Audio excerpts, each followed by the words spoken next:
কোন একজন অজ্ঞাতনামা ব্যক্তি যিনি আমার এলাকার সোনারগাঁ থানার অফিসার ইনচার্জকে উনি বিভিন্নভাবে ফোন দিয়ে উনি আমার সাথে কথা বলতে চেয়েছেন।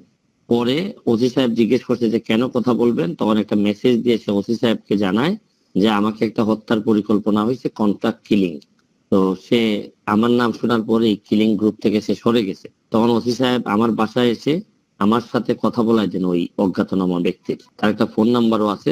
তখন সে আমারে বললো যে আপনি 2-3 দিন সাবধানে থাকবেন এবং এটার সাথে বড় বড় লোকজন জড়িত। এটা জানার পর আর যে লোকটা আমার ফোন দিছে সে দাবি করতেছে সে সিলেটি, এবং সে সিলেটি হিসেবে সে আমাকে ভালোবাসে এবং সে চায় না কোনোভাবেই আমি মারা যাই বা আমি হত্যাকাণ্ডের শিকার হই। তখন এটা জানার পর আমার কাছে সিরিয়াস খুব পটেনশিয়াল থ্রেট মনে হইলো, তখন আমি জিডি করতে বাধ্য হয়েছি। তো এর আগেও আমি অনেকবার বিভিন্ন ভাবে আমি থ্রেটের শিকার হয়েছি, কিন্তু এইবার যেহেতু ওসি সাহেবের মধ্য দিয়ে আসছে এটা বিষয়টা, তখন আমার কাছে মনে হয়েছে যে ব্যাপারটা আর হেলাফেলা করার মতো সুযোগ নাই আমার সামনে।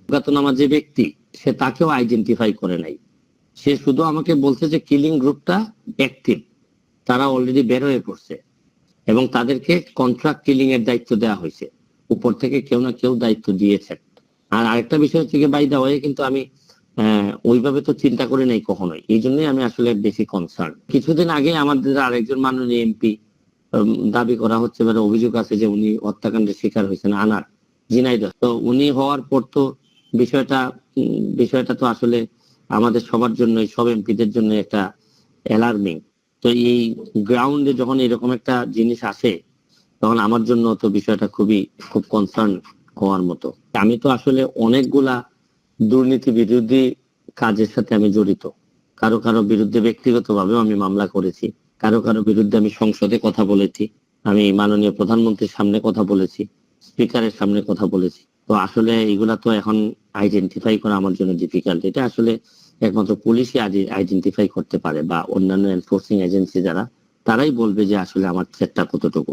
মানে আমি চাচ্ছি না যে মৃত্যুর পরে আমার মৃত্যুর পরে শোক প্রস্তাব হওয়ার চেয়ে মৃত্যুর আগে কিছু না কিছু অন্তত সবাই মিলে যদি কেন আমার মৃত্যু হবে এটা যদি নিশ্চিত করতে পারেন তাহলে আমার জন্য ভালো হয়। আমি আসলে ব্যক্তিগতভাবে আমার মৃত্যুর জন্য আমি অত ভয় পাচ্ছি না, কিন্তু ভয় পাচ্ছি হচ্ছে গিয়ে যে আমার মৃত্যু পরে আমার এলাকাটার কি হবে, যারা আমাকে ভোট দিয়ে নির্বাচিত করছে এদের জন্য আমার চিন্তা হয় বেশি। আমি আইনি প্রক্রিয়া হিসাবে আমি একটা জিডি করে রেখেছি, বাকিটা হচ্ছে গিয়ে প্রশাসন জানেন কিভাবে এগুলো হ্যান্ডেল করবেন।